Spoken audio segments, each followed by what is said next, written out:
por ser tan fiel. Tuvimos un servicio extraordinario de este lado, pero ahora, bueno, el servicio continúa acá. Ayúdame, Michael, por supuesto, siempre con la traducción. Muy bien. Y ahora sí, los que están escuchando en inglés tienen su traductor. Antes de transmitirte a los que están del otro lado y los que están aquí, lo que Dios creo ha puesto en mi corazón, quiero mostrarte unas fotografías, mostrarles a todos unas fotografías de... que no tenemos muchas, por cierto, tenemos muchas de Uganda y no tantas de esta, del colegio orfanato que sostenemos en India. Es muy difícil en India, esto es en la ciudad de Palasa, es muy difícil predicar por un tema de religión, y esto es en el estado de Andhra Pradesh. Y estos son nuestros chiquitos, siempre yo te muestro los chiquitos de Uganda. ¿Pero por qué? Porque, aunque ustedes no lo crean, no tenían los recursos para sacar fotografías, para enviarnos imágenes, pero ellos están ahí adorando al Señor. Es un grupo obviamente cristiano, de niños cristianos, son huérfanos. Esto está a 30 kilómetros de un sitio llamado Odisha, y sufren mucha persecución por creer en Cristo, por tener una Biblia, por profesar la fe, aún estos chiquititos. Trabajamos nosotros junto a un querido pastor ya hace varios años, se llama el pastor Satish Kumar, y Satish Kumar nos envía estas imágenes, dicen perdón que siempre se tardan, es muy difícil desde aquí, pero nosotros los apoyamos como River en alimentación, en educación, en este colegio orfanato Mercy Mission Home, que algún día te conté, pero hoy quería mostrártelo de nuevo, y los empezamos a apoyar en la construcción. Ellos querían hacer el piso, porque los pisos son de tierra, o a veces le ponen un mejorado de cemento, y nosotros le dijimos que queríamos que tengan buenas instalaciones. Así que se pusieron a trabajar, no tenían los recursos, se los enviamos. Así estaba el piso antes, ¿no? Que es un pequeño mejorado, lo que se llama un revoque fino, y así es como está el piso ahora, de parte de River, ¿no? Que es maravilloso.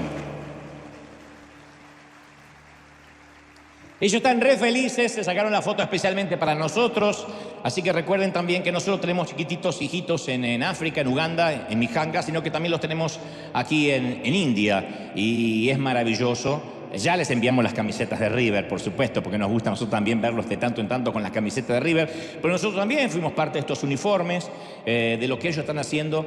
Todos perdieron a su papi, a su mami, y nosotros somos sus papás, ellos lo saben. Nos mandan siempre saludos en su idioma, y quería mostrártelo no solo aquí sino al mundo, porque esta es tu semilla, tu ofrenda, y cada vez que nosotros está mal dicho, que apoyamos un orfanato que ya está abierto con pocos recursos, sentimos que somos los brazos del Señor, que estamos haciendo lo que la iglesia debería siempre hacer. Así que gracias por sembrar, gracias por tu semilla, gracias por ser tan fieles. Gracias. ¿Estamos listos? Di conmigo, estoy listo. ¡Ah, qué lindo! Muy bien. En una madrugada de, si no me equivoco, fue un viernes, 1 de enero de 1982. Viernes 1 de enero de 1982, Kevin Tunnell, de 17 años, cometió el mayor error de su vida. 17 años, estaba conduciendo un automóvil, pero había terminado una fiesta de Año Nuevo, estaba muy ebrio, estaba alcoholizado. Los amigos le dijeron que no maneje, no conduzca así, y él dijo lo que cualquier muchacho de esa edad suele decir: no me va a pasar nada. Pero salió, perdió el control del volante y se estrelló contra otro automóvil compacto, matando de manera instantánea a Susan Herzog, una muchacha de 18 años que manejaba en el sentido contrario. Entonces la fuerza del impacto le fracturó el cráneo a la muchacha, le rompió el cuello, le rompió ambas piernas y ambos brazos, murió al instante. Después que Kevin Tunnell se declaró culpable de homicidio involuntario, fue condenado a 3 años en libertad condicional y a 1 año de servicio a la comunidad. Pero los padres de Susan, de la víctima, no sentían que era suficiente castigo y lo demandaron en un tribunal civil por angustia emocional, y ganaron la suma de 1.5 millones de dólares, $1,5 millones, que obviamente el muchacho no tenía ni su familia tampoco. Entonces, de manera inesperada, que esto lo pueden googlear, están en internet, han salido documentales, incluso en Netflix, de manera inesperada los padres de Susan decidieron conformarse en vez de $1,5 millones, con $936. Dijo, está bien. La negociación fue, en vez de $1,5 millones, $936, con una condición: que Kevin envíe un cheque de $1 cada viernes a nombre de Susan Herzog, la víctima, todos los viernes, insisto, durante los próximos 18 años, uno por cada año que Susan había estado viva. $1 todos los viernes durante 18 años. La restitución semanal continuó hasta el año 2000. Kevin relata que en un momento dejó de enviar los cheques porque el dolor era intenso, el remordimiento no se iba nunca. Él decía, hubiese querido pagar 1,5 millones si lo tuviera de una sola vez y olvidarme, pero tenía que hacerlo cada viernes durante 18 años. Kevin le ofreció en un momento 2 cajas de cheques completamente firmados, pagados hasta el año 2001, o sea, un año más de lo exigido. Le dijo, les quiero pagar todo, y ellos se negaron. Dijo, no, no es el dinero lo que buscamos, sino la penitencia. Y la madre le dijo al juez, queremos recibir un cheque cada viernes, a tiempo, o lo vamos a demandar por incumplimiento. De hecho, si después vemos bien la historia, vamos a ver que terminó él luego 30 días en la cárcel por incumplir ese cheque de los viernes de $1. Y uno dice, ¿y por qué no lo mandaba? Por el remordimiento. Hay un momento que se le hizo cuesta arriba al muchacho porque no se podía olvidar nunca. Y la mamá le dijo al juez, queremos que cada viernes Kevin recuerde lo que hizo, que sienta nuestro mismo dolor como familia cada semana. La muerte de Susan está con nosotros cada momento, no se va a ir nunca. Y cada vez que recibimos un cheque de Kevin, solo una cosa viene a nuestra mente: él tampoco se tiene que olvidar. Y la prensa tituló este extraño caso como el purgatorio personal de Kevin Tunnell. El castigo fue peor que si hubiese tenido que pagar el 1,5 millones de dólares o hubiese tenido que estar en la cárcel. 18 años enviando $1 cada viernes. A ver, nadie cuestiona el dolor de la familia. Pero a mí me preocupa algo. Mi pregunta es, ¿fueron suficientes 936 pagos? Cuando recibieron el pago final, ¿la familia de la víctima quedó en paz? ¿Se terminó el dolor en agosto del 2000, cuando recibieron el último cheque? ¿Fueron suficientes 18 años de restitución? ¿Alcanzaron 196 meses de remordimiento? 196 meses de remordimiento para Kevin. ¿Y si fuera nuestra hija? ¿Cuántos pagos exigiríamos? Tal vez como la muchacha de 18 años no hemos sido víctimas fatales de un accidente. Ella murió debido a alguien que bebió demasiado alcohol. Pero tal vez nosotros sentimos que una parte nuestra también murió debido a alguien no que bebió alcohol, sino que habló demasiado, que exigió demasiado, que descuidó demasiado, y alguien no satisfizo nuestras expectativas, promesas que no se cumplieron. Y es ahí cuando desenfundamos las pistolas verbales, se dispara una ráfaga de palabras que después nos arrepentimos o no, y de pronto nuestra vida cae bajo un manto negro de amargura, se oscurece nuestro mundo tal como lo conocíamos, arruina nuestra perspectiva, ya no tenemos visión de futuro, ni esperanza, nos asfixia la felicidad, ya no volvemos nunca a sonreír. Digo, no solo por un accidente en la ruta, que sería espantoso, sino por un divorcio, por una ruptura, por una decepción, algo que en una sola madrugada, en una sola noche, nos puede dejar un hoyo en el alma para siempre. Capaz que la herida es vieja. Un padre que nos maltrató. Uno se hace adulto y cree que se olvida esas cosas. Uno dice, ya está, eran los viejos, hicieron lo que pudieron, pobres, ignorantes académicamente hablando, limitados, como en el caso de mi familia. Pero después de adulto se va dando cuenta de los rezagos que va llevando, el efecto inherente que eso tiene a través de los años. Una maestra que nos menospreció, allá por segundo, tercer grado, y que esas palabras, aunque no las recordamos con exactitud, todavía duelen. Una pareja que nos traicionó, que habíamos apostado todo y de pronto nos dio la espalda, y ahora estamos enojados, o quizá la herida es reciente. El amigo que nos debe dinero lo vimos pasar con un Tesla al condenado. Eso puede ser, pagame primero. O nuestros amigos hicieron una fiesta y nos enteramos que abrieron otro grupo de WhatsApp donde nosotros no estábamos para juntarse. Los hijos que criamos parecen haberse olvidado que existimos y no nos llaman ni para preguntarnos cómo estamos. Y una parte de nosotros está quebrantada, la otra está amargada. Una parte nuestra quiere llorar, la otra quiere pelear. Como le pasó a los padres de esta víctima. Una parte está dolida y otra parte está enojada. Es el fuego de la ira que arde, que consume, y las llamaradas empiezan a lamer esa caldera humeante de la venganza. No se la va a llevar tan fácil. Entonces uno tiene que en la vida, todos llegamos al momento, al punto de inflexión en la vida, donde tenemos que tomar una decisión. ¿Apago el fuego o lo avivo? ¿Supero el asunto o lo dejo ir? ¿Lo suelto o lo alimento. No estoy subestimando tu dolor. Noten que el ejemplo que puse es unos papis que perdieron una nena de 18 años. No estoy subestimando tu dolor, digo, sea lo que sea que te haya dolido, profundo o superficial, tenemos que preguntarnos, ¿lo suelto o lo retengo? Resentimiento es resentir, como la palabra dice, sentir otra vez. Es permitir que el dolor que todos tenemos se convierta en odio. Resentimiento es atizar, alimentar, aventar el fuego. Es la decisión, cuando alguien tiene resentimiento, es la decisión deliberada de alguien de alimentar la ofensa hasta convertirlo en un rencor negro, peludo, gruñón, maloliente, pútrido, espantoso, que apesta. Ese es el resentimiento. Rencor es una de las palabras que se autodefinen. Rencor empieza con rencor, con un gruñido. No es una palabra dulce. Empieza con un gruñido. Los rencorosos y los animales se parecen mucho.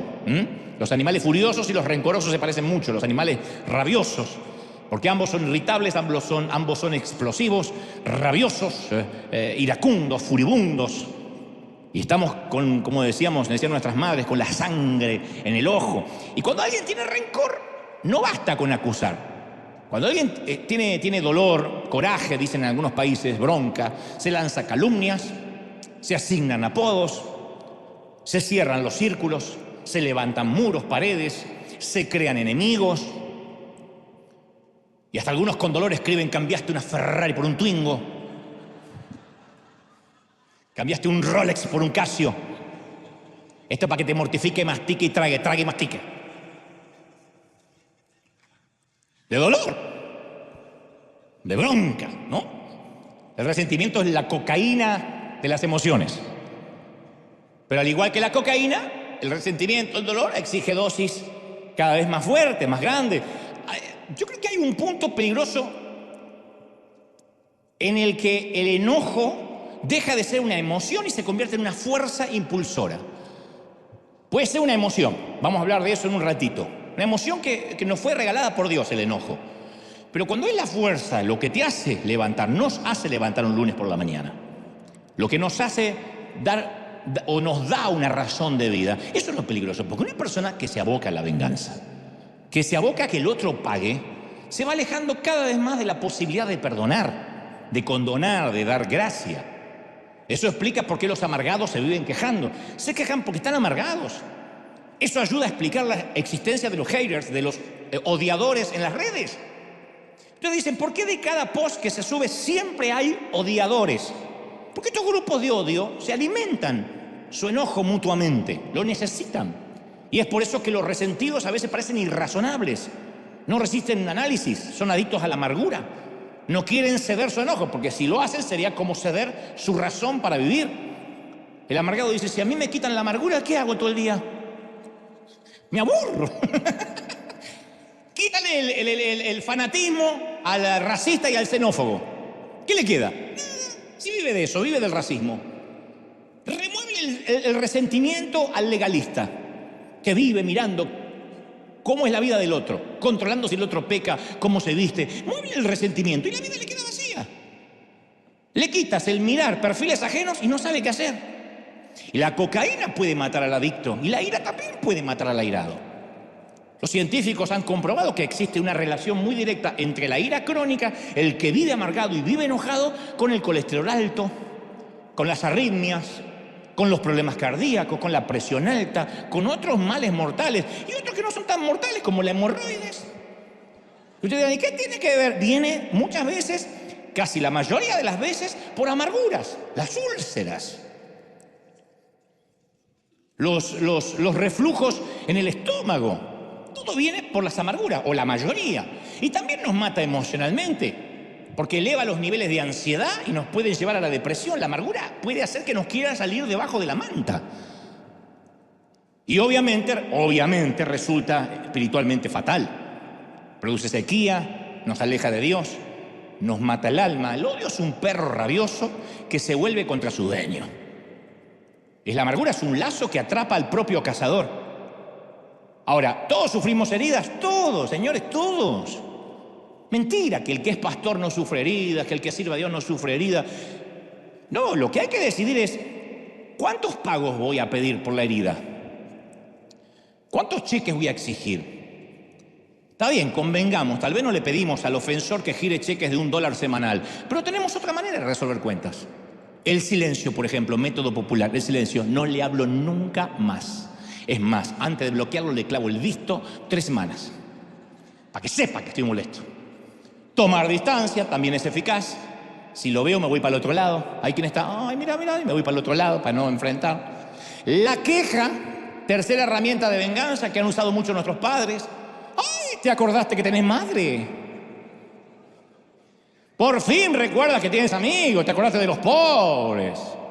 El saludo de mi papá era, ¿te dignaste a llamar? Pero si te llamé ayer, por eso.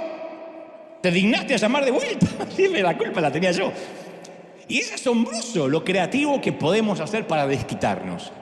Si puedo estropearte la tarde, arruinarte el día, ensombrecer tu semana, me siento feliz porque hice algo de justicia. Así piensa el amargado. Pero solo por ahora, hasta que vuelva a pensar en ti. Hasta que hagas algo que me recuerde lo que me hiciste y entonces exigiré otro cheque. No te voy a permitir que sanes antes que yo. Mientras yo sufra, tú vas a sufrir. Mientras me duela, a ti te va a doler. Esto dijo la familia de la víctima. Mientras que a nosotros nos duela, a él le va a doler. Claro, no pudieron exigir más que 18 años de pagos. Me hiciste daño, mientras yo sangre, voy a hacerte sentir mal. Y el efecto adormece la herida, de modo que aumentamos la dosis. Entonces avergonzamos, ridiculizamos, adjetivamos, denigramos al otro. Y drogados por el enojo, más drogados por el enojo, los papeles invierten. Hay un momento que dejamos de ser víctimas y nos transformamos en vengadores, en justicieros, y nos hace sentir bien. ¿Y luego qué hacemos? Algo peor, estigmatizamos. Ponemos a todos en la misma bolsa, etiquetamos. Todos los hombres son infieles y machistas. No, mi marido es fiel, es un infiel en pausa. No se le dio la oportunidad. ¿Por qué todos son iguales? Todos los pastores están detrás del dinero. Todos, lo único que le importa es el dinero. No, mi pastor no, todos. Ya va a mostrar la hilacha. Todas las mujeres hacen problemas por babosadas. Mi mujer no, ya te lo va a hacer. Estigmatizar. Entonces, ¿cómo rompemos el ciclo? ¿Cuántos pagos hay que exigir para sanarnos? Todos dedicamos parte de nuestro tiempo de la vida a cobrar. No me digan que no. Todos cobramos. ¿Alguien te debe algo? ¿Una excusa? Me hizo tal cosa, ni siquiera me explicó, ni siquiera dijo perdón. Bueno, te deben una excusa. ¿Sientes que te deben? ¿Una segunda oportunidad? ¿Una explicación? ¿No te deben tus padres una niñez mejor, una niñez más tranquila? Que el fulano al menos te haya dado las gracias. Nuestros padres nos debieron dar más afecto, debieron cuidarme más. Nuestros hijos deberían ser más agradecidos. Mi marido debería ser más sensible. Mi pastor debería saludar uno por uno y demostrar humildad al final del servicio en vez de saludar así e irse como Mickey. Son cosas que por ahí lo estás pensando. ¿Qué vas a hacer con los que te deben? Hay gente en el pasado que metió las manos en tu cartera y sacó lo que era tuyo. ¿Qué vas a hacer? Bueno, los oyentes de Jesús también querían la respuesta. Señor, ¿qué vamos a hacer? ¿Cuántos pagos?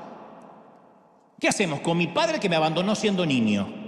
¿Qué hago con mi padre? ¿Qué? Voy, lo honro, le hago fiesta como si fuera un gran señor. ¿Qué de mi marido que me abandonó y me cambió por un modelo o una modelo más joven? Toda una vida juntos y un día se mandó a mudar con una mocosa de 20 y pico de años. ¿Qué, le tengo que hacer fiesta? ¿Hablarle bien a mis hijos de su papá? ¿Qué de mi jefe que me despidió sabiendo que tengo un hijo enfermo y que no puedo estar ni un día sin el seguro médico? Y Jesús les responde a todos contándoles una historia en Mateo 18:27. Que Jesús siempre respondía con una historia de modo que todo el mundo podía comprender. Como decir, te lo voy a contar con manzanitas. Él dijo, bueno, el reino de los cielos es semejante a un rey que quiso hacer cuentas con cada uno de sus empleados, de sus siervos. Comenzó a hacer cuentas, le fue presentado uno que le debía 10.000 talentos, una millonada. A este, como no le podía pagar, ordenó venderlo a él, a sus hijos, todo lo que tenía, a su mujer, para que le paguen la deuda. Vendan como esclavo a toda su familia hasta que me pague. Y aquí aquel siervo postrado, dice la historia, le suplicaba, no me vendan. No me vendan a mi esposa ni a mis hijos, por favor, ten paciencia conmigo. Yo te lo voy a pagar todo. Y el Señor de aquel siervo, dice Jesús, movido a misericordia, a gracia, lo soltó y le perdonó la deuda. Dijo, vamos, está bien, vamos a romper el pagaré, no me debes nada. Este siervo tenía un problema serio en la historia de Jesús. Había acumulado una deuda de millones de dólares. Se podía pagar, no sé, $1.000 al día y le hubiese tardado 30 años. Imposible, porque primero no ganaba $1.000 diarios, no. Segundo, porque no podía esperarlo el jefe o el rey 30 años. Entonces su deuda era demasiado grande para sus posibilidades de pago.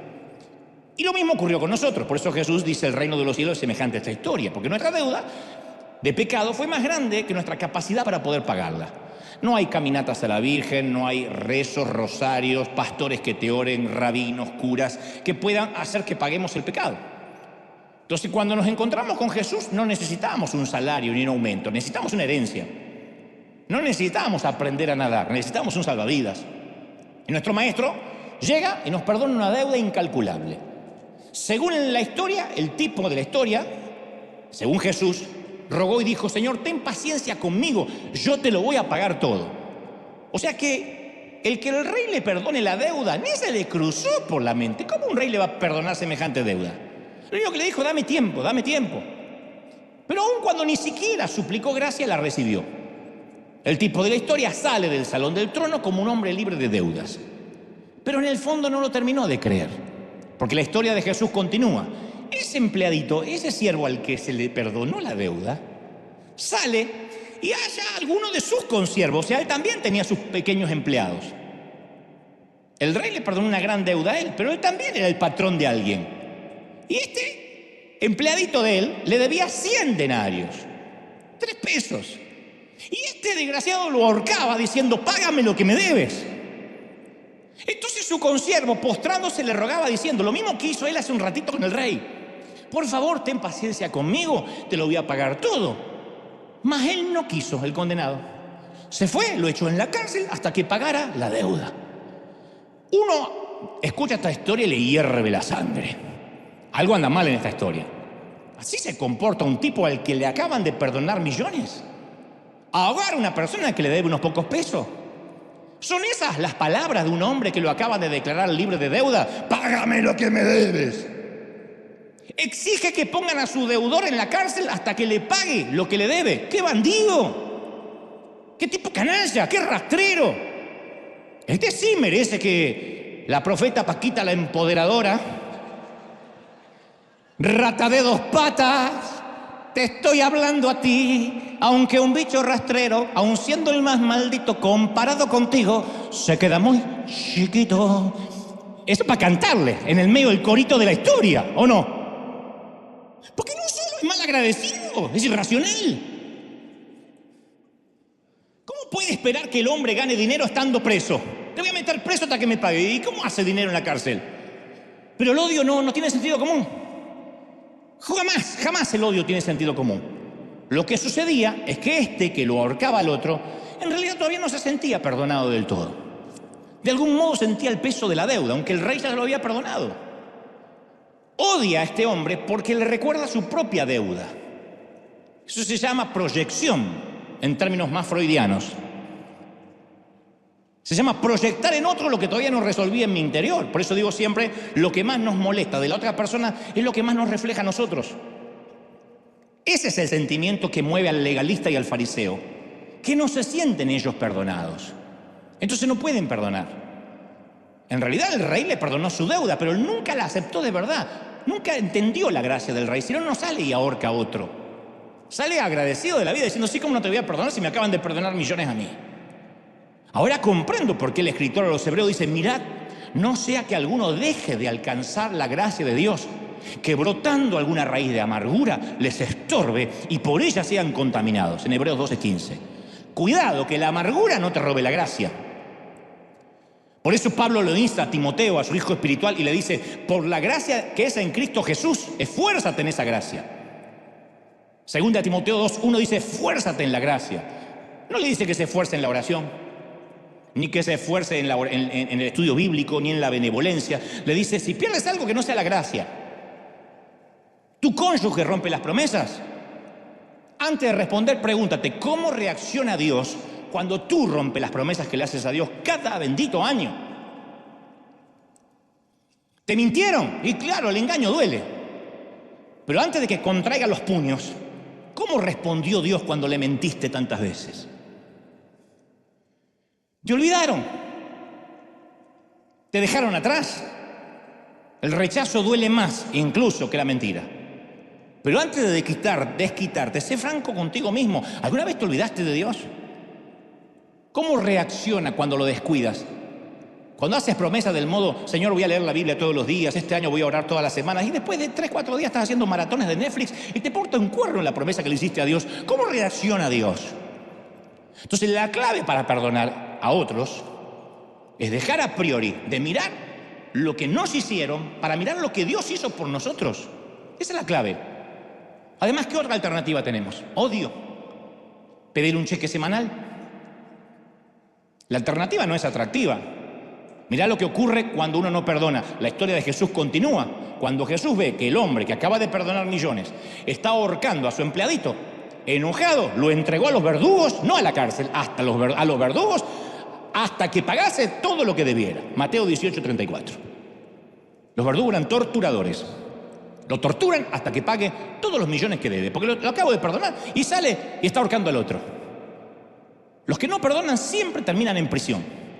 Prisiones de ira, de culpa, de depresión. No tiene Dios que meternos en la cárcel, ¿eh? Nos metemos solitos, nos fabricamos una prisión propia. Job 21:23 afirma: hay quienes llegan a la muerte llenos de vigor, felices, tranquilos. Otros viven amargados, dice Job. Mueren sin haber probado la felicidad. Y eso pasa dentro de las iglesias. Gente feliz, gente que hasta envejece dignamente, que hasta se ve linda de la manera que está envejeciendo. Y otros que tienen una amargura que los va encorvando físicamente, los va ensombreciendo. Y no hay cirugía, no hay estética, no hay cremas, no hay nada que pueda cambiar la cara de alguien que está amargado y resentido por dentro. ¿Y cómo comienza la amargura? Siempre es un detalle. No necesariamente nos matan una hija. Comienza como una rajadura en el parabrisas del automóvil. Que dicho sea de paso, yo recuerdo un auto que logré comprar en Buenos Aires, que logramos comprar hace mucho tiempo en Buenos Aires, que en Argentina, como en nuestros queridos países, no es como aquí que uno va, dice, voy a comprar el pan y de paso traigo un auto. No es así. Allá hay que aplicar y te dice, este auto nos va a entrar, creo que si no es este año, el año que viene. Y uno va pagando y nunca ve el auto. Cuando te llega el auto no te acuerdas ni para qué lo querías, porque ya pasó tanto tiempo. Y me acuerdo que yo andaba con mi auto seminuevo, primero o segundo día que lo estaba estrenando, y un camión que transportaba grava, o sea, pequeñas piedritas, me sobrepasó a toda velocidad sobre la ruta, y una piedrita salta, ¡pac!, pega como un balazo en el parabrisas y hace una muesca, que con el tiempo se hizo una rajadura, y después se convirtió en una fisura. Y a las semanas el parabrisas era una telaraña de fragmentos. Cada vez que me subía me acordaba del baboso del camión. Nunca le vi la cara, jamás, pero yo te lo podía describir. Cada día le agregaba una cualidad extra. Digo, es un bruto, seguro que es un bruto, con panza cervecera. Infiel a su esposa, que tiene un amante en cada puerto. Un animal que cuando habla se come las S. Seguro se come las S. Que conduce escuchando cumbia. A todo lo que da. Y que en el Mundial quería que gane Francia. Y le iba agregando cosas. Cada vez que subía y veía mi parabrisas le agregaba cosas, pero baboso. No lo conocía y estaba amargado con el tipo. El odio nos amarga la perspectiva, nos rompe la espalda. La amargura es una carga demasiado pesada. Mi consejo siempre es, ya la vida es muy empinada como para agregar la amargura. El corazón siempre termina rompiéndose por el peso.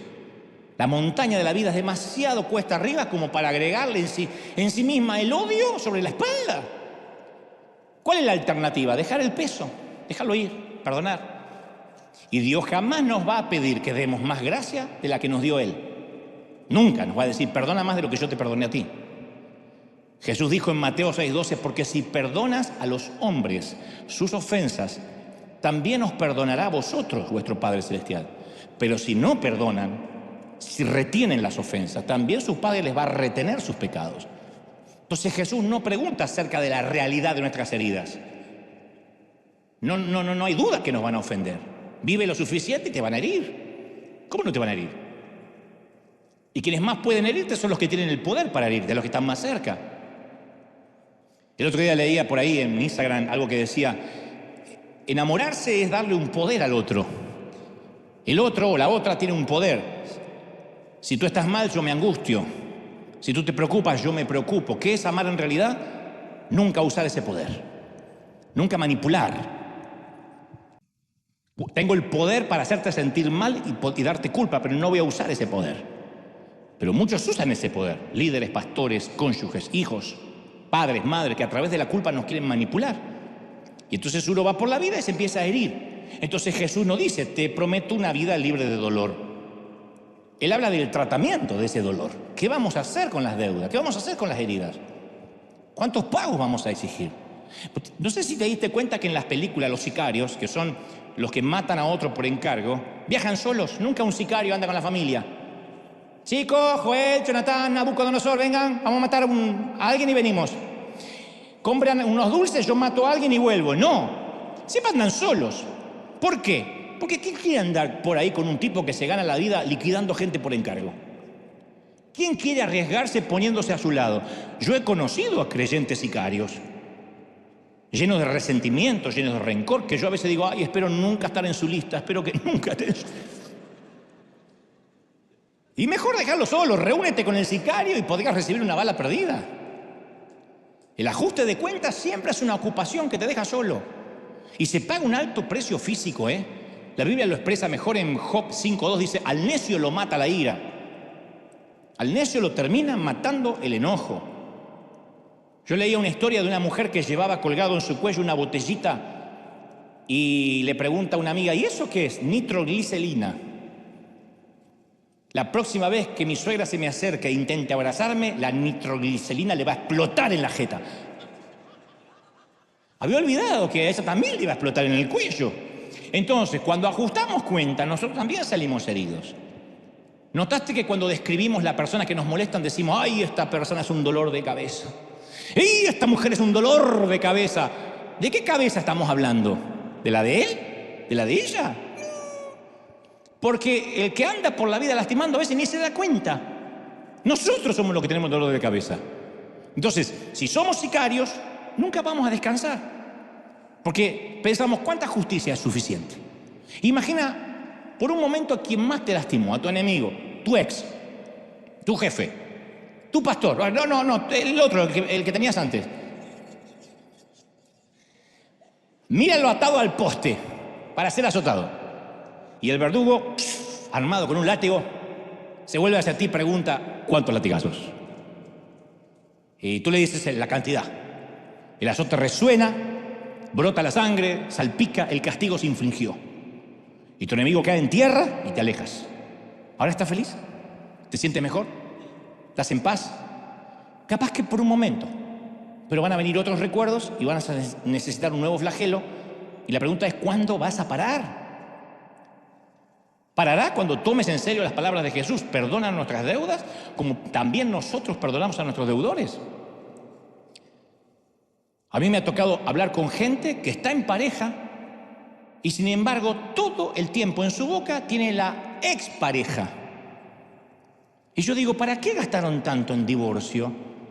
¿Para qué gastaste tanto en dolor, en divorcio, en la manutención de los hijos, si vas a seguir en el alma casado con esa persona? Aguántatela, sufrilo y ahorrate la plata del divorcio. Porque yo conozco gente que se divorciaron hace 20 años y viven hablando: no, lo que me hizo mi ex, pero yo quiero que pague y ahora sabe con quién está. Basta, que cambió el Rolex por un Casio. Ya está, déjalo que se vaya. Si vales tanto, más que 2 de 22, bueno, no hables nada. No hables nada, que se dé cuenta solito. Pero el resentimiento, ¿qué hace?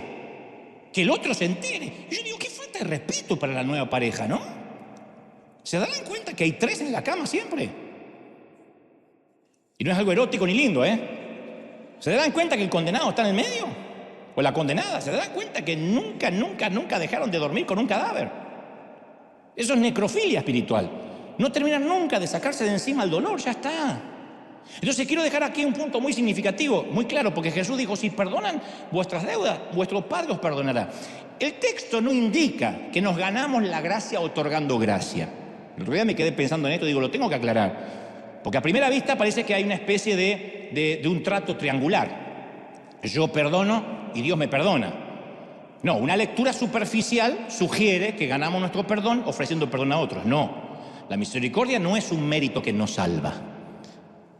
Si fuera así, entraría en conflicto con el resto de la Escritura, porque si podemos obtener perdón perdonando a otros o mediante cualquier otra buena obra, ¿para qué necesitamos un Salvador?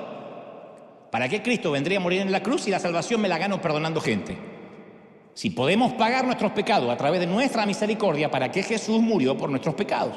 La salvación es un don gratuito. Ya nos han perdonado. Por eso Jesús nos enseña a orar perdona nuestras deudas. Ustedes dirán, ¿y si ya nos perdonó, por qué tenemos que orar perdona nuestras deudas?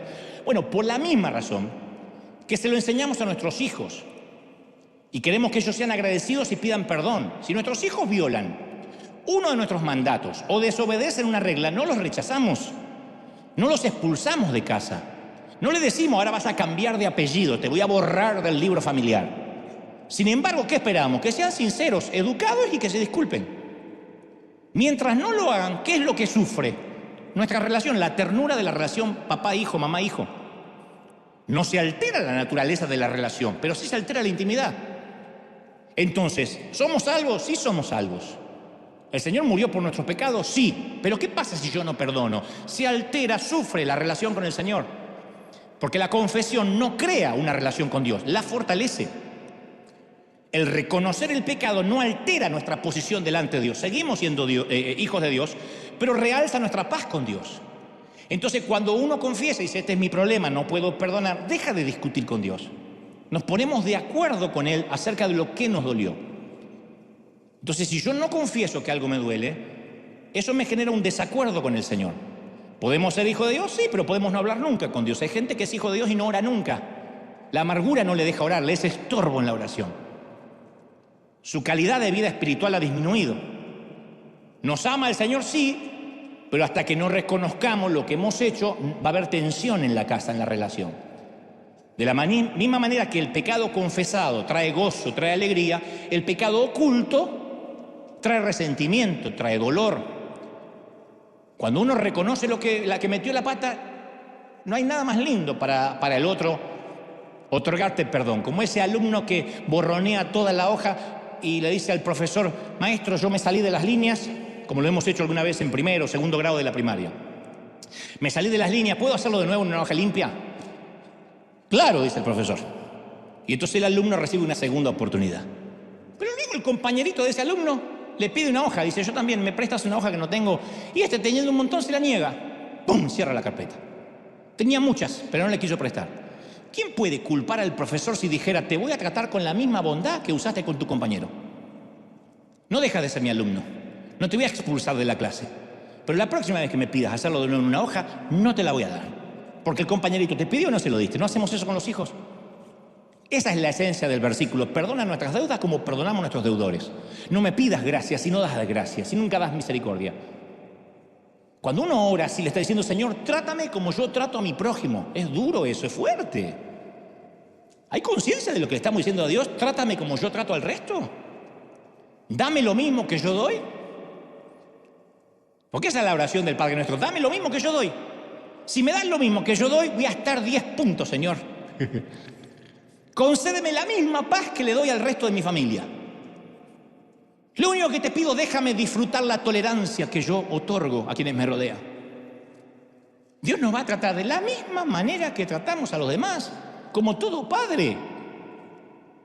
Un hijo nos pide, por favor, me das otro plato más de lo que sea, y se lo damos, y el hermanito le pide y dice, nos da bronca, decimos, no te doy más. En Lucas 6:37 Jesús dijo, no juzguéis a nadie para que no sea juzgado. No condenéis a nadie y Dios no te va a condenar. Perdonad, Dios te va a perdonar. Dad a otros y Dios te va a dar. Llenad vuestra bolsa con una medida apretada, sacudida, repleta. Dios te va a medir con la misma vara que mides a los demás. Más clarito, manzanita.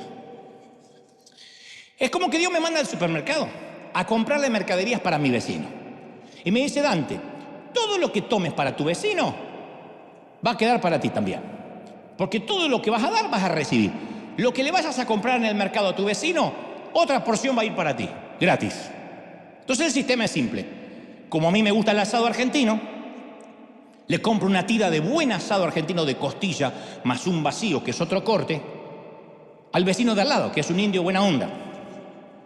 No es un hindú, hindú es una religión, si nació en India es indio. Es un indio buena onda, este siempre me saluda y nos saludamos, así que le compro un buen asado. Y le digo que lo riegue bien el asado, porque el asado seco cae mal. Tiene que ser un vino Malbec argentino, así que busco un vino Malbec argentino. Pero supongamos que le tengo bronca al chinito de enfrente, porque nunca me saluda. Así que ahora me toca comprarle para el chinito. Y loco, le compro un asado. Paso de largo por el asado, paso de largo por el Malbec, le compro un paquete de arroz barato y sardina. Voy a la sección de la panadería, le compro una barra de pan viejo, duro, que tiene algunos puntos verdes en la orilla. Que el chino agradezca que al menos le compro algo. Le dejo la bolsa enfrente de la puerta al chino, me voy a casa a comer algo, abro mi despensa y adivina qué encuentro. Mi despensa está llena de lo que le diga el chino. Hay arroz barato, hay sardina, pan con puntos verdes. Recibimos lo que damos. Y algunos han estado comiendo arroz barato. La dieta no va a cambiar hasta que cambies. Y tú ves a otros cristianos disfrutar la vida y son felices. Y tú estás atascado en el arroz barato, la sardina y el pan mohoso. Y dice, ¿por qué a mi Dios no me bendice? Porque es lo que compras para el otro. Cambia la compra. Cambia la compra y vas a cambiar la dieta. Por eso uno se dice, ¿pero por qué vivo amargado? Bueno, capaz que ahora lo sepa. ¿No será que Dios te está dando exactamente lo que le estás dando a alguien? ¿No te gustaría cambiar el menú de la vida? ¿No te gustaría tener paz? ¿Cuánta gente que dice, lo único que quiero es paz? Entonces, genera paz al resto de la familia. Regálale paz. ¿Por qué haces la guerra y proclamas paz? Otros dicen, yo quiero disfrutar la generosidad de Dios. Estoy harto de pagar siempre el mínimo de las tarjetas y estar endeudado hasta acá. Bueno, ¿por qué no dejas que los demás gocen de tu generosidad? Y no me digas no tengo para dar, porque es al revés. No tienes porque no das. No es que no das porque no tienes. Sé generoso con lo que tienes. Para decirle, Señor, ¿viste cómo yo fui generoso con lo poco que tengo? Dame la misma generosidad que yo doy. ¿Quieres tener la seguridad que Dios te perdona? Bueno, ya sabes lo que tienes que hacer. ¿Qué vas a comer?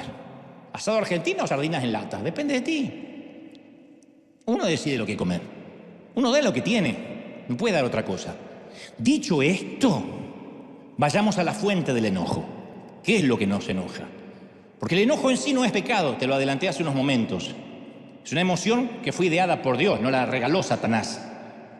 Por eso la Biblia dice, airaos, pero no pecáis. Efesios 4:26. Vamos a ver mucho a Jesús enojado en su ministerio en la tierra. En un momento entró como una tromba al templo y dio vuelta a las mesas de los cambistas y los usureros.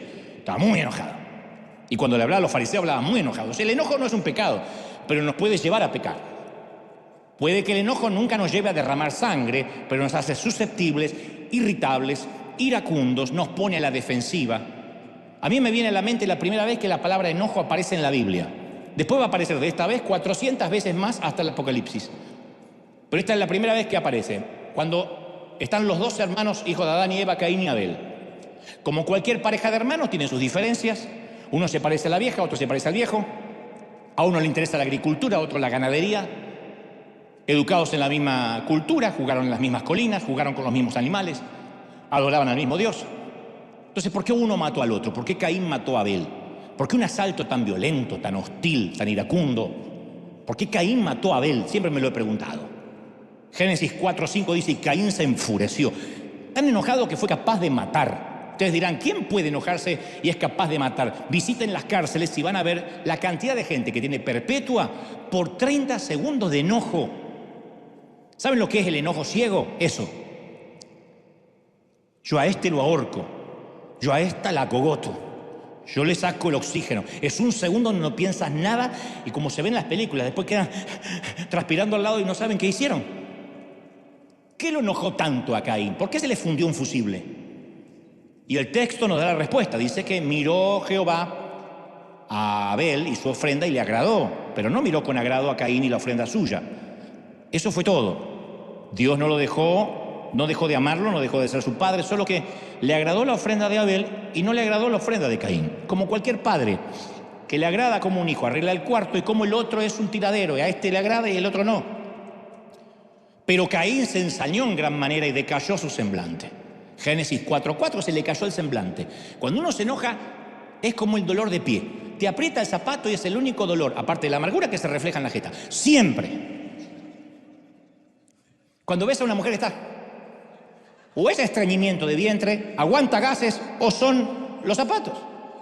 Y si no hay ninguna de las tres cosas, es amargura. Entonces se le cae el semblante, se le cae el semblante. El enojo provino del rechazo, de lo que él pensó que era el rechazo de Dios. El enojo y el rechazo están en la misma oración. Dios le dice en su momento a Miriam, la hermana de Moisés, y a Aarón: yo tengo un trato especial con Moisés, ¿y a ustedes qué? Y a veces queremos, Dios nos tiene que tratar a todos iguales. No, yo soy Dios, y hay gente con la que Dios tiene un trato y un favor especial. ¿Y qué? Dios le paga al de la 11ª hora lo mismo que el de la primera. ¿Quiénes somos nosotros para decir, pero por qué él? ¿Por qué José tiene una túnica de colores? Esta es otra de las historias que aparecen en la Biblia. Los hijos de Jacob fueron rechazados por su padre. Jacob mimaba a José y descuidó a los otros. ¿Cuál fue el resultado? Y viendo los hermanos de José que su padre amaba más a José que a sus hermanos, lo aborrecían y no podían hablarle pacíficamente. Se cortó el diálogo. Bueno, multiplica ese sentimiento por 1000 en un adolescente que ve que su padre lo abandona, en una esposa traicionada. Nos sentimos heridos, estamos enojados y nos acaloramos. El enojo es el mecanismo de defensa, la manera que tenemos para sobrevivir. Pero a veces del enojo se transforma en el odio y el resentimiento. El enojo está bien, pero cuando se transforma en pecado es el problema. Un adolescente oye la perorata de su mamá todos los días, porque su mamá es esas mamás que piden paz, pero nunca regalan paz. Ella es Putin. Vendría a ser la hija de Putin. Suena insulto, pero es la hija del presidente. Y ella todo el tiempo está invadiendo Ucrania, pero pide paz. Entonces lo agarra al hijo y siempre malas notas, y siempre llegas tarde a casa, y tu cuarto hecho un desastre. Nunca le dice algo positivo. Cada acusación es un golpe del pecho al chico. Una y otra vez, hasta que en un momento el pibe, el muchacho, el chamaco, siente que entre su madre y él hay una grieta irreparable. Su primera reacción va a ser el silencio, acompañado de vergüenza. En algún momento él va a cruzar una línea. Es una técnica de supervivencia. El chico va a devolver los golpes y va a decir: te odio, odio vivir acá. Y entra en una rebeldía peor, no va a mejorar atacándolo. ¿Qué pasa con el inmigrante que casi no habla inglés, no tiene documento y tiene que salir a ganarse el pan todos los días para sostener su familia? ¿Cuántas veces se lo puede poner a prueba al tipo a causa de su acento, ignorándolo por su color de piel, antes de que intente golpear a alguien? El rechazo es inherente al enojo. Y si el rechazo de la gente nos hace sentir enojados, ¿cómo se sentirá sentirse o creerse que Dios nos rechazó? Eso pensó Caín: Dios me rechazó. No, lo que no le agradó es su ofrenda. Como hay un montón de cosas que no le agradan a Dios de nosotros, pero no lo rechazó a él. Entonces yo trato de recrear la escena del crimen. Caín y Abel fueron a adorar a Dios, posiblemente juntos. Cada uno llevó su ofrenda. Caín y Abel habían tenido las instrucciones de lo que Dios quería para la ofrenda. Abel presentó las mejores partes de los primogénitos de su rebaño, hizo en obediencia según lo que había escuchado. Caín presentó una ofrenda de la tierra, llevó legumbres, zanahoria, cebolla. Él había oído la misma instrucción que Abel, si no Dios no le hubiese pedido cuentas. Tenía las mismas instrucciones. Él sabía que el perdón de los pecados se obtenía a través del derramamiento de sangre. Pero de todas formas, él se enojó de que Dios le devolvió su regalo sin desenvolver, que Dios devolvió su sacrificio sin abrir. Y le pregunta a Dios: ¿por qué estás enojado, cabezón? ¿Por qué estás triste? Y en este punto de la historia Caín no había pecado. Estar enojado no está mal. Pero sucedió que estando juntos en el campo, Caín y Abel, Caín se levantó contra el hermano y lo mató. Lo liquidó de un golpe. Pienso que una piedra le partió el cráneo. Caín pensó: yo no me siento amado por Dios, me siento rechazado, voy a matar a mi hermano. Los rechazos vienen también en el paquete del viaje de la vida. El mundo está lleno de ceños fruncidos. Nos van a echar a un lado, nos van a dejar caer, nos van a herir, nos van a pegar patadas. Yo pensé que como yo era un predicador, un muchachito de 19 años, La iglesia entera, los ministros se iban a alegrar de que Dios empezara a usar a la juventud. Me rechazaron gran parte de la vida. No sabés lo que tuve que luchar para no ser un amargado hoy. Pues yo tenía todo el derecho a ser un amargado. Y hoy estar mirando la cámara y la gente diciendo ustedes que están en pecado, van al infierno y van a y el Señor le va a meter un tridente en la panza. Yo tendría que estar así. Como esa cantidad de amargados que le encanta condenar unos cuantos cada domingo. Pero yo luchaba para que mi corazón no se contaminara. Pero no podía evitar que me rechacen. Pero podía evitar que los rechazos me convirtieran en asesino, en sicario. Yo no quería ser un sicario. No quería andar por la vida matando gente porque a mí me habían matado. Yo escuchaba a un predicador que contaba que su ministerio le traía tanta tensión en la vida que lo hacía explotar de enojo a diario. Y un día contaba, en un grupo de pastores, decía, era tanta la presión que yo vivía enojado y llegaba a casa que explotaba. Y su hija, que escuchaba la conferencia ya adulta, le dice, papá, yo no recuerdo haberte visto enojado nunca en ese tiempo, yo era una niña. Y el papá le dice, no sé si te acordás, hija, del árbol que estaba en el camino de la entrada entre la puerta y la casa. ¿Recordás que era muy alto y que después iba perdiendo varias ramas y al final quedaba un muñón? Fui yo le pegaba en mis arranques de ira antes de entrar. Le pegué con un hacha, lo agarré a patadas. Nunca quería entrar a la casa lleno de rabia, así que siempre primero dejaba mi enojo y mi ira en el árbol. Cuando escuché la historia digo, eso es lo que deberíamos hacer. Pero en vez de castigar un árbol en el patio con nuestro enojo, deberíamos hacerlo en el árbol que está en la colina, dejar nuestro enojo en el árbol del Calvario.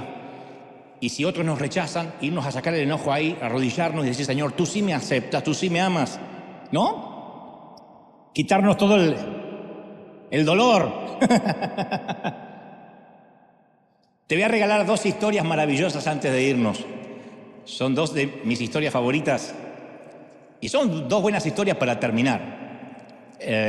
Las primeras veces, hace muchos años, cuando yo hablaba del perdón, en un viejo mensaje que tenía que se llamaba Cristianos de burbuja, que era a propósito de un niño que vivía dentro de una membrana plástica, de una burbuja de oxígeno, porque tenía enfermedades autoinmunes y no podía contaminarse con el oxígeno que todos respiramos, de manera que tenían que drenar para él, especialmente su microclima. Y él era el niño de la burbuja. Cuando yo era chico era muy conocido en la prensa. Finalmente luego falleció. Y yo tenía un mensaje que hablaba de estar dentro de una membrana plástica, tan cerca del Padre y tan lejos a la vez. Tan cerca de la bendición y a la vez tan distante. Una membrana a veces nos separa de las bendiciones de Dios. Y es el rencor. Entonces estas historias vienen bien para cerrar el mensaje de lo que creo Dios puso en mi corazón para hoy. Durante la Segunda Guerra Mundial, un soldado alemán se lanzó a un cráter de mortero fuera del camino y encontró un enemigo herido. Estaba empapado en sangre y a minutos de la muerte. Y entonces, conmovido por la suerte del hombre, el alemán le ofreció agua. Y mediante esta pequeña bondad se formó un vínculo. Y el moribundo señaló el bolsillo de su camisa y el alemán sacó de ahí una billetera y ahí había unos retratos de familia. Y se los sostuvo así el alemán al herido para que este pudiera contemplar sus seres queridos por última vez. Y con las balas que pasaban silbando y los morteros y las bombas por sobre las cabezas, con toda la guerra rugiendo alrededor, estos 2 enemigos fueron por unos momentos camaradas. Pocos segundos, pero camaradas. ¿Qué ocurrió en ese cráter de mortero? ¿Cesó todo el mal? ¿Se arreglaron todas las ofensas? ¿Hubo una tregua en la guerra? No. Lo que ocurrió fue simplemente esto. 2 enemigos se vieron cada uno como humanos necesitados, porque eso es el perdón. El perdón se eleva por encima de la guerra, al mirar más allá del uniforme del otro, de la bandera del otro, y no verlo ni como un enemigo, ni siquiera como un amigo, sino como un soldado camarada que solo anhela irse a casa, igual que yo. Y la segunda historia es acerca de 2 hermanos. Se llamaba Daniel y soñaba con tener su gimnasio propio. Trabajaba en uno, pero quería tener su propio gimnasio. Entonces el banco aceptó financiar la compra si podía encontrar a alguien que le saliera de garante. Y su hermano, el hermano de Daniel, aceptó. Llenaron las solicitudes, enviaron la aplicación y al poco tiempo Daniel recibe una llamada del banco diciéndole que podía pasar a retirar el cheque. Cuando Daniel sale del trabajo va al banco. Cuando el agente de crédito lo ve a Daniel, se sorprende y le pregunta por qué vino. Le dice, vengo a buscar el cheque, recibí un llamado de aquí. Dice, no, qué extraño, respondió el banquero. Su hermano pasó más temprano. Retiró el dinero y lo usó para cancelar la hipoteca de su casa. Y Daniel estaba furioso, porque nunca se imaginó que su propio hermano lo iba a engañar de esa manera. Así que salió como una tromba hasta la casa de su hermano, golpeó la puerta y el hermano abrió la puerta con su hija en brazos, o sea, la sobrina de Daniel. Sabía que Daniel no lo iba a golpear si tenía en brazos a la niña. Y Daniel no lo golpeó, efectivamente, pero prometió a su hermano que si lo volvía a encontrar a solas, le iba a quebrar el cuello. Daniel se fue a la casa con un corazón herido, devastado, con una pequeña llamarada o llamita de odio. Unos meses más tarde, Daniel conoció un misionero americano, anglosajón, que le predica de Cristo. Recibe Daniel a Jesucristo como su Salvador, siente que Jesús le perdona todos sus pecados. Pero a pesar de que Dios le había perdonado a tanto a él le resultaba muy difícil perdonar a su hermano, porque la herida era muy profunda. Y a medida que uno la repasa, es como que se va haciendo una línea sobre el papel. Se llama un engrama cerebral. Y la caldera de la venganza seguía hirviendo a fuego lento. No vio a su hermano durante varios años. Daniel no soportaba la idea de mirar su rostro, de decirle, cuando lo vea, me va a revolver todo, me traicionó. Y su hermano sentía demasiado aprecio por su rostro como para que lo viera Daniel. Así que no se querían encontrar. Pero a la larga, siendo hermanos, sabían que se iban a encontrar. Pero ninguno de los dos sabía cuándo iba a ocurrir ese momento. Y el encuentro un día ocurre en una avenida muy transitada. La historia es verídica, por supuesto. Daniel vive en Sao Paulo, Brasil. Y Daniel lo relata de la siguiente manera, cuando se encuentra con el hermano. Dice, lo vi y él no me vio. Y sentí que mis manos se cerraban formando puños y mi cara se puso caliente.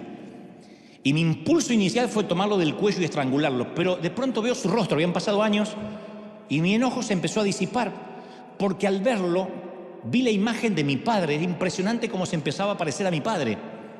Vi en él los ojos de mi padre, la mirada de mi padre, la expresión de mi padre. Y al ver a mi padre en su rostro, mi enemigo volvió a ser mi hermano. Y Daniel se dirigió hacia él, el hermano se detuvo, trató de correr, pero era muy lento. Daniel lo tomó, el hermano retrocedió esperando lo peor, pero en lugar de eso, en lugar de un cuello retorcido, se encontró envuelto en los grandes brazos de Daniel. Y los dos hermanos quedaron ahí parados en medio del río de gente llorando. Y a mí me gustaron mucho las palabras de Daniel. Cuando vi en su rostro la imagen de mi padre, mi enemigo se convirtió en mi hermano. Entonces, ver la imagen del padre en el rostro del enemigo es algo maravilloso, porque la próxima vez que veas a alguien que te rompió el corazón, mira dos veces. Y al mirar su rostro, busca también en el rostro de ese que te dolió la mirada de aquel que te perdonó. Trata de buscar los ojos del rey aquella vez que tú eras el que suplicabas perdón. Contempla el rostro del Padre que te concedió gracia cuando nadie te daba ninguna oportunidad. Trata de encontrar el rostro del Dios que perdona en el rostro de tu enemigo. Y después, ya sabiendo que Dios te ha perdonado más de lo que alguna vez debas perdonar a alguien más, dale a tu enemigo el mejor regalo, dale la libertad. Y de esa manera también te estarás regalando a ti mismo la libertad. Porque al fin y al cabo, ninguno de nosotros somos sicarios, pero sí somos soldados. Y estamos enlistados en una guerra llamada vida que nunca declaramos y que ninguno hubiese querido pelear. Pero aquí estamos. Y cuando esta guerra ridícula finalmente termine, y cuando aunque aparentemente muchos estamos bajo banderas diferentes, con diferentes uniformes, camarada, al fin y al cabo todos queremos lo mismo: vivir en paz e irnos a casa. ¡Vamos, soldados! ¡Vamos, batallón del ejército de Dios! Dale un aplauso al Rey Grande para que se escuche en casa de que en River algo está pasando, que se ha soltado paz, que se ha soltado bendición, benignidad, paz. Dale un aplauso grande al Rey. ¡Aleluya! ¡Bendito eres! No, alguien tiene que aplaudir más que eso. El Rey está en casa. El Rey está en casa. ¡Aleluya! Más. Celebra al Rey. ¡Bendito eres! Quiero que cierres tus ojos un momento, por favor. Aquí en casa, si puedes. Me gustaría repasar aquella lista del perdón que de tanto en tanto tenemos Yo te voy a ayudar porque estuve investigando y supe de algunas personas que te hirieron, algunos seres que dañaron tu sensibilidad y no puedes perdonar. Entonces yo te voy a hacer una pequeña lista del perdón para ayudarte y para que juntos hoy otorguemos la libertad a alguien. Abramos las puertas de las prisiones, pero no lo hacemos por ellos solamente, sino por nosotros. Son camaradas. Quiero que te metas en el mortero, en el cráter, de un mortero. Veas a tu enemigo, tiene otro uniforme, pelea bajo otra bandera, pero es un ser humano que se está yendo y quiere irse a casa con lo suyo, tiene hijos, tiene familia. Tienes que liberarlo hoy. Así que en primer lugar quiero que perdones a Dios el Padre. Escrituralmente Dios no necesita nuestro perdón, ya lo sé, Él es justo, Él es perfecto, pero a lo mejor como Caín sientes que Él te dejó caer. Eso es porque de este lado del sol no podemos entender por qué Dios lo permitió. No obstante, nos llenamos de amargura. Al no entender nos llena de amargura, perdemos el control. Y quiero que perdones a Dios por aquella vez que tú pediste oración para que Dios sanara a un ser querido y parece que Dios no intervino. Por aquella vez que en la sala de terapia del hospital rogaste por un milagro y el milagro no llegó. Y luego allí, junto al panteón, arrojando un puñado de tierra sobre el ataúd, le preguntabas al Señor, ¿por qué tú? ¿Por qué no te escuchó? Y a partir de ahí cerraste tu corazón hacia el Padre. Y cuando hoy escuchas que alguien dice, Dios sana, Dios trae libertad y sanidad, por su llaga fuimos sanados, tú desconfías, tú dices, no es tan así. No lo hizo conmigo cuando lo necesitaba. Otra vez has sentido que Él pudo haber intervenido cuando abusaban y eras un niño sin defenderte y has cerrado tu corazón para Dios y has dicho, Señor, ya no confío en los hombres, no confío en nadie que se me acerque, todos quieren robarme algo de lo que yo soy. Pero todo eso nace con el haberse sentido que Dios te dejó caer. Y ese crack en los huesos y en el alma te fracturó hasta la fecha y vas por la vida con el espíritu amputado. Y como dijo alguien, no hay prótesis para eso. Tienes que dejarlo. Dile, Señor, aunque no entienda, aunque hay cosas que voy a entender allá en la eternidad, yo hoy quiero arreglar mi relación contigo. Se ha dañado nuestra intimidad. La ternura de nuestra relación se ha disipado. En segundo lugar, quiero que perdonemos a nuestros padres, sea que estén vivos, hayan muerto, los hayamos conocido o no. Algunos hicieron lo que podían, otros adrede nos lastimaron, pero aún así dile, Señor, yo los quiero dejar ir. Los dejas ir del corazón, del alma, los perdonas. No tratas de comprenderlo, deja de preguntar si corresponde honrarlos o no. Se trata de tu salud. Permite que la presión se nivele a lugares normales en tu corazón, permite que el corazón vuelva a latir como debe. Suelta todo resentimiento contra los padres. Señor, pedimos la fuerza para poder perdonar a nuestros progenitores. Los soltamos. Algún maestro, algún profesor que nos marcó con unas palabras, vamos a perdonar también esta mañana. Perdona a un maestro, perdona a un líder, perdona a aquel pastor que no dispensó confianza, al hombre de Dios que tú tanto amabas y de pronto él te falló, como todo hombre te falló, o mujer. Dile, Señor, yo lo suelto, ya no más, ya no habrá más dolor, ya no más.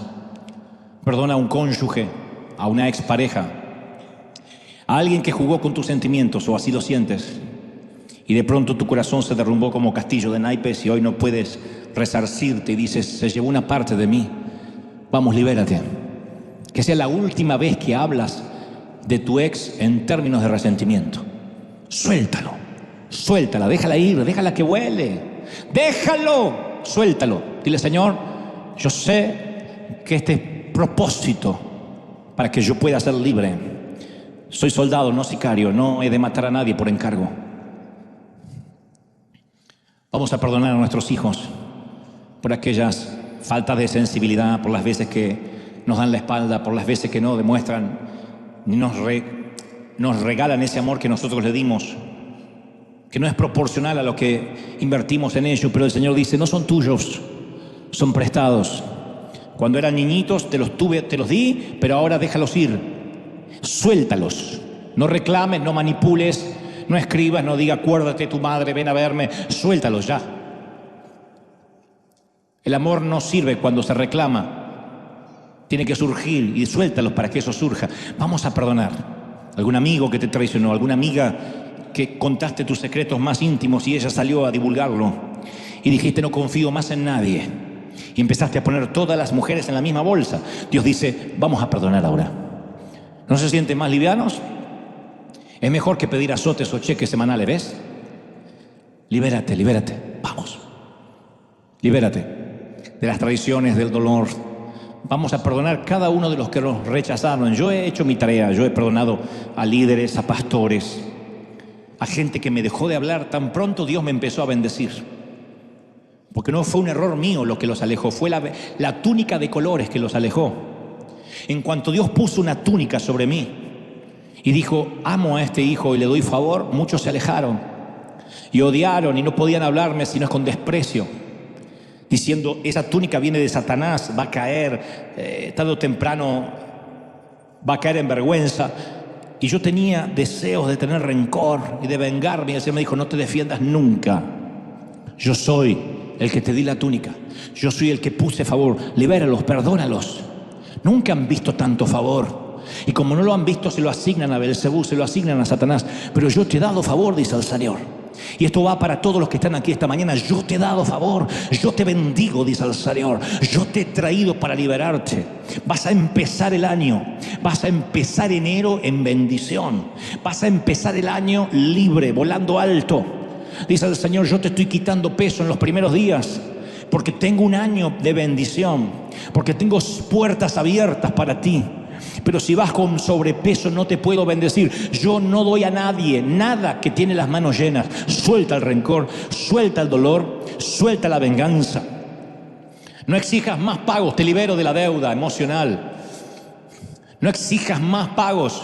No, nunca más manipules a nadie.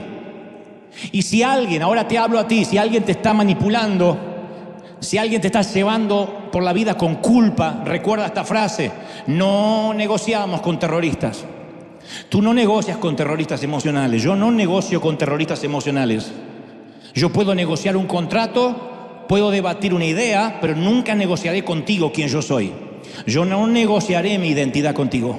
Yo sé quién soy en Dios, yo sé quién soy en Él, y eso no está en debate. Así que no negocio con terroristas emocionales ni con terroristas que llegan a nuestra vida para llevar culpa. Dile, quita la culpa, quita a los terroristas emocionales, libérate de los que te reclaman, de los que te dicen, yo estaba contigo cuando no eras nadie, yo te ayudé, yo te presté, yo te di hace años. Bueno, se terminó. No puedes vivir toda la vida pagando hipotecas emocionales a la gente. Libérate hoy también. Así como vas a perdonar, libérate de los verdugos, libérate de la cárcel, sé libre, levanta las manos y bebe esta gloria, bebe esta unción. Padre, he transmitido lo que creo me has dicho que diga. He hablado a este tu ejército, a estos tus soldados. Estamos bajo distintas banderas en cuanto a raza, etnia, crianzas y culturas, pero estamos siguiendo una misma batalla, un mismo objetivo, y somos camaradas, bautistas, pentecostales, ortodoxos, liberales, testigos de Jehová, católicos. No sé, yo no soy quien para decidir quién irá al cielo y quién no, pero yo estoy convencido, Señor, que no todos los que te digan Señor, Señor entrarán en el reino de los cielos, y que no todos los que creemos que estarán fuera estarán necesariamente afuera. Así que, sin ánimo de juzgar, yo, Señor, bendigo a los que eran mis enemigos, los hago mis amigos, mis camaradas. Veo el rostro de mi padre, mi hermano, y otra vez mi enemigo vuelve a ser mi hermano. Veo el rostro de Dios en mi querido hermano, en quien me hirió, en quien me lo dio, en quien me lastimó. Bendigo, vamos, esta gloria, esta unción, esta presencia. Estoy orando para que de aquí salga al norte, al sur, al este, al oeste. Impresionante, que la gloria de Dios no se detenga. Presencia del Espíritu sopla. Padre, más gloria, más unción. Derrama tu gloria hasta que sobreabunde, hasta que sobre. Presencia del Espíritu sopla. Doble porción de tu Espíritu. Venga tu reino, venga tu voluntad. Y desde River impartimos paz a las naciones, a los continentes, impartimos paz a los países, lo creemos, lo declaramos. Bendigo, Señor Jesús, a esta tu congregación y a los que están en casa, la entrada, la salida, el acostarte y el levantarse de cada quien. ¿Cómo te ama el Señor? ¿Cómo no te va a amar si te tiene esculpido y esculpido en sus manos? Te tiene tatuado en sus muñecas. Te ama el Señor, príncipe. Te ama, princesa. Te ama el Señor. Amén, amén y amén. Dale un aplauso de liberación al Rey. Un aplauso que libere, que sane. Dios te bendiga, gente. Chao, chao, chao. A los que están del otro lado, firme.